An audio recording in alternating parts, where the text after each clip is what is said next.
Auschwitz is a name the world can't forget. At the Nancy and David Wolf Holocaust and Humanities Center, we've made it part of our mission to understand its impact by learning from those who survived and came to Cincinnati. In this limited series, we share those stories of courage, loss, and the ripple effects still felt today.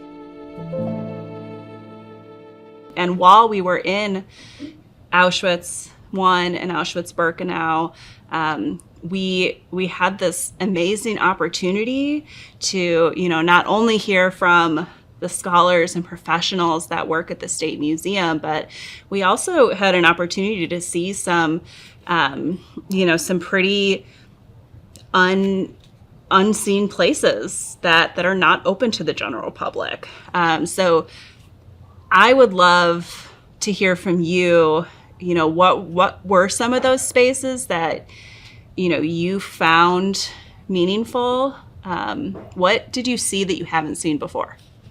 Yes, so that was one of probably the most important benefits of this trip, and learning from the historians are these kind of uncharted areas that no one else has seen, or really the doors haven't even really been open since the camp was almost liberated, essentially. Yeah. So a few of those spaces, I remember there was an unpreserved barrack. We visited the kitchen. That is also not something group tours are taken into, and a space that group tours are taken into. And Block 10, where the atrocious medical experiments on women were performed. And I hope you'll talk about the unpreserved barrack, because that was incredible to see. Anyway, we'll get to that. But I think for me, seeing Block 10 was really impactful, because part of my focus within this scholarship has been the experiences of women in particular during the Holocaust. And I've read so many accounts and memoirs of women who were in Block 10 and part of the medical experiments.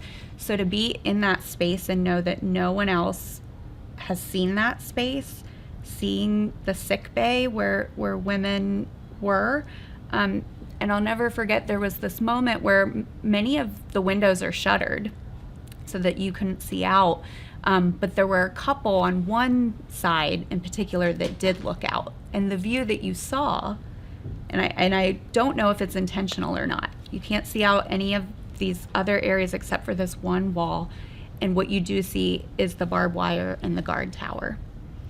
And to me, that was a really striking moment, because you have this anonymity, or you can hear, the executions possibly happening, which happened a lot outside of Block 10.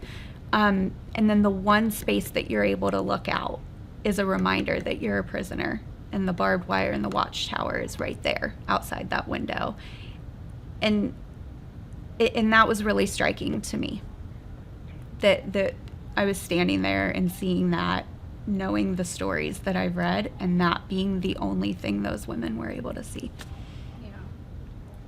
I think, to that kind of idea of being in the same spaces and, imagining those people, many of their stories have not been shared. I had a similar point in Auschwitz-Birkenau. We were walking through an unpreserved barrack, and actually you saw this first, but as our group was walking through, we were taking photographs, we were listening to our guide kind of give us a sense of the space, what these different rooms were used for, how people survived in that space. You called me back. I was a bit ahead of you, and you said, "Cori, you have to see this." And what you showed me is, I have this image in my mind of it that I really won't ever forget. We had learned earlier on our tour that the first barracks at Auschwitz-Birkenau were built by Soviet POWs. These were soldiers that came from all walks of life. professions of all kind, and they were tasked with building the structures, building the first brick structures that were there. And you pointed out to me a spot where the mortar in the brick building was really sloppy. You could see the fingerprints, and not like the lines of our fingerprint that you might leave on a window. You could see their fingers scraping through the mortar. And I had that moment of just realizing that these POWs, these prisoners were, they were forced to do this building, whether they had skills or not. It was the only way they were going to survive, was to perform this labor. And today, Auschwitz-Birkenau remains as a memorial. And although the people, those prisoners, are not there, most of their artifacts are not remaining. There's traces of them still in those buildings. So it was a significant moment for me, and just, again, getting out of the big history, this overview history that I came for, that I wanted to know, and it brought it down to the person who was standing where I was standing, building that wall, smoothing that mortar, creating this space that today, serves as a memorial to, to remind us of the legacy of the Holocaust, of this atrocity. It humanized it in a way that, I think we aim to do in our museum, but in a different way, in a way that I don't know. Again, I'm having such a hard time articulating it. As if we didn't have enough of those many days at Auschwitz studying, you and I also were fortunate. We added an extra history day to our itinerary, but then we kind of went our own separate ways. And I'm wondering if you'll share, what did you do on your extra history day in Poland? We had been to Krakow. We had been to Auschwitz. We'd been to other camps like Plaszow, and, Warsaw had its own Holocaust history that was unique. So I'm so glad that we made that extra day out of our trip. It added so much more value. While I was in, Warsaw, having this whirlwind 5-hour walking tour, you weren't with me. Tell me about where you went. I went to the Sobibor Killing Center. So as we know, and as we teach, and why we are here in Annihilation in our museum, talking about the 6 killing centers is really the chapter we're sitting in front of. Sobibor was one of the killing centers, and completely dismantled. And so really nothing was left there. However, when I was in graduate school, I had just come off of an archaeological excavation in Egypt.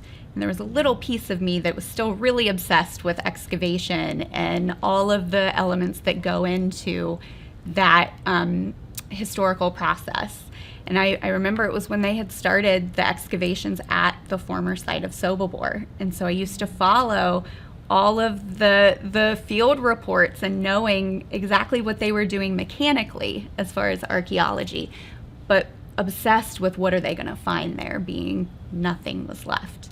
And so to know that now there is a museum and a memorial there, a modern museum, it was beautiful, designed, just absolutely gorgeous, the interaction. And I know one of the things we really wanted was physical interaction in our space. They had it, and it was done so beautifully and appropriately.